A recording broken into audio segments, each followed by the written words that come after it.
Wait, is that David Beckham milking cows instead of bending free kicks? From the stadiums of Old Trafford to the fields of Old MacDonald's farm, the legend himself seems to have traded his boots for, well, rubber boots.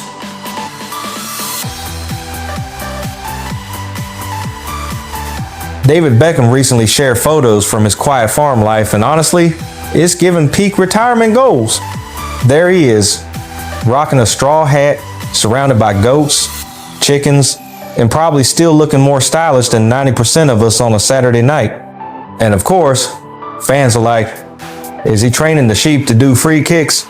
Or Beckham's next move, Farm United FC. You can tell he's loving it though. After years of pressure, fame, and paparazzi, the man just wants to wake up, feed the animals, and maybe name a rooster after Cristiano Ronaldo. Just imagine Beckham shouting across the field, "Hey Ronaldo, stop chasing the hens."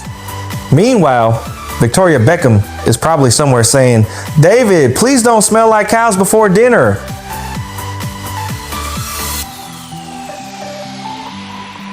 And honestly, can we blame him?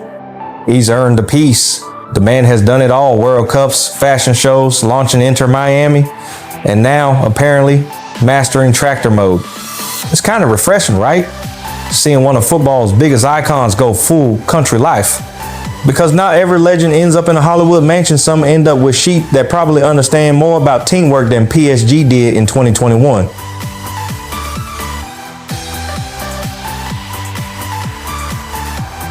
Personally, I think it's awesome.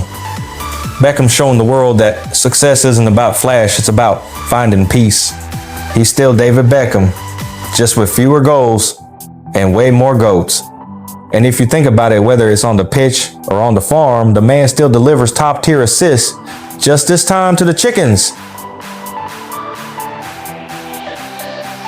So tell me in the comments, would you trade your city life for Beckham's farm life? Hit that like button if you think he's still the GOAT, and subscribe for more football legends doing surprisingly normal stuff. Because this is Beckham, from free kicks to feeding chicks, and somehow still looking flawless doing it.